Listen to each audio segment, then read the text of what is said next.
शिशु की प्रतिक्रियाओं के बाद आज हम नया टॉपिक डिस्कस करेंगे, जिसमें है हमारा नवजात शिशु की देखभाल। उसकी देखभाल कैसे की जाए। सभी शिशु एक दूसरे से भिन्न होते हैं और माता पिता को उनकी देखभाल करने की जो तरीके होते हैं उन्हें भी भिन्न रखना पड़ता है। स्तनपान कराना चाहिए बच्चे को। स्तनपान माँ और शिशु के बीच संबंध स्थापित करने का एक अनिवार्य हिस्सा होता है। यह बालिका को सुरक्षा और सुखद भावना प्रदान करता है और माँ तथा बालिका में लगाव बढ़ाता है। इस लगाव के विकास के बारे में आपने इकाई में पढ़ा है। जन्मोपरांत पहले महीने में शिशु थोड़ी मात्रा में दूध ग्रहण करती है। ठीक है। जब वे भूखे होते हैं तो रोते हैं और उन्हें बार बार स्तनपान कराना चाहिए। 3 से 4 घंटों के अंतराल में 6 से 7 बार स्तनपान करना चाहिए और 3 से 4 महीनों में माता का दूध ही शिशु के लिए पर्याप्त होता है। माँ के दूध की कोटि माँ के स्वास्थ्य और माँ द्वारा खाए जाने वाले भोजन की कोटि पर निर्भर करता है। इसलिए स्तनपान कराने वाली माँ को पर्याप्त रूप से पौष्टिक भोजन खाना चाहिए। ठीक है। और साफ़ सुथरा रखना चाहिए, विशेषकर नाभि को, तथा इस संक्रमण हो जाता है। और दूध पिलाते समय भी बातों को ध्यान में रखना चाहिए। अब ये देखना चाहिए कि बच्चे को पर्याप्त पोषण मिल रहा है। दूध की गुणवत्ता की जांच होनी चाहिए। दूध इतना पतला नहीं होना चाहिए कि शिशु की पोषण संबंधी आवश्यकता को पूरा न कर पाए और न ही बहुत गाढ़ा होना चाहिए जो बच्चे को पचे नहीं। ये बोतल वाले दूध के लिए, जो बच्चे को बोतल की दूध पिलाई जाती है, उसके बारे में ये सावधानी हमें बरतनी है। अब चूसने को हमेशा क्या करना चाहिए, साफ रखना चाहिए और ढक कर रखना चाहिए। दूध पिलाते समय, भोजन खाते समय शिशु के मुख को बोतल डालकर अकेला नहीं छोड़ देना चाहिए। उसे गोदी में लें, पास बैठें, उससे बातें करते हुए और स्नेह करते हुए, सुरक्षा का एहसास दिलाते हुए उसे दूध पिलाएं। अब क्या है, शिशु की शारीरिक आवश्यकताओं को ध्यान देने के अलावा पालनकर्ता को उनके साथ समय भी बिताना चाहिए। बस बच्चे की शारीरिक आवश्यकता पूरी हो गई, यही कार्य नहीं होता पालनकर्ता का, बल्कि उनकी शारीरिक आवश्यकताओं की पूर्ति के साथ साथ बच्चे के समय भी बिताना चाहिए।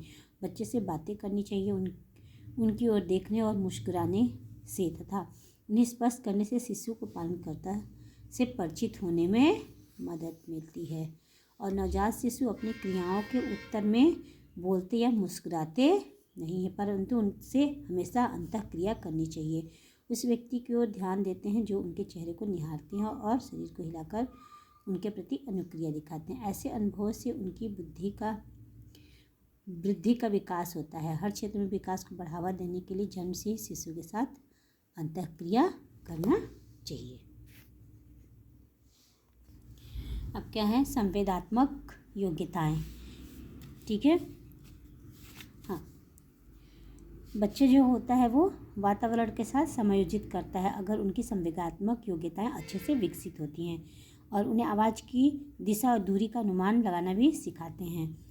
ठीक है। आवाज़ की ओर एक ही व्यक्ति की है, ये उन्हें पहचानने में भी मदद करते हैं। उन्हें वस्तुओं के सभी पहलुओं पर ध्यान देते हुए जैसा दिखने वाली 2 वस्तुओं में भेद करना भी सीखना आता है। ये सारी बच्चे में योग्यताएं होती हैं। और वस्तुओं पर ध्यान केंद्रित करने की भी योग्यता होती है, आवाज़ों में भेद करने की भी योग्यता होती है, और बोलना भी बच्चा सीख लेता। आवाज़ों में भेद करने के योग्य होने के कारण ही बच्चा बोलना सीखता है। ठीक है।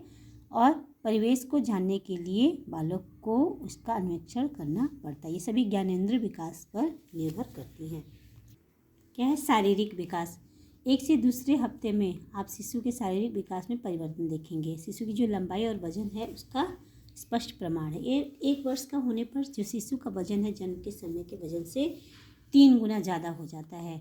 अर्थात 1 वर्ष के होने पर उसका वजन अगर 8 से 9 किलो है तो 3, और पहले साल में एक सामान्य शिशु की लंबाई 8 से 10 इंच तक बढ़ती है। मस्तिष्क की अधिकांश स्नायु कोशिका जन्म से ही होती है। पहले वर्ष में इन कोशिकाओं के बीच संयोजन कंसेक्शन शीघ्रता से विकसित हो जाता है। कनेक्शन शीघ्रता से विकसित हो जाता है, और जो संयोजन की संख्या होती है हमेशा बढ़ती रहती है। ठीक है। मस्तिष्क और स्नायु तंत्र में यह परिवर्तन चाहे दृष्टिगत नहीं हो, परंतु ये महत्वपूर्ण है। मस्तिष्क और स्नायु तंत्र के विकास के लिए प्रथम 2 वर्ष बहुत ही निर्णायक होते हैं। पहले वर्ष में शरीर के आकार और अनुपात में परिवर्तन होता है। नवजात शिशु का सिर बड़ा, कंधे कम चौड़े और टांगें छोटी होती हैं। प्रथम वर्ष में जैसे जैसे टांगें और धड़ बढ़ते हैं, शरीर अधिक संतुलित दिखता है। जन्म के समय हड्डियां कोमल और लचीली होती हैं और सहसावस्था में वे सख्त हो जाती है और मांसपेशियों का आकार बढ़ जाता है।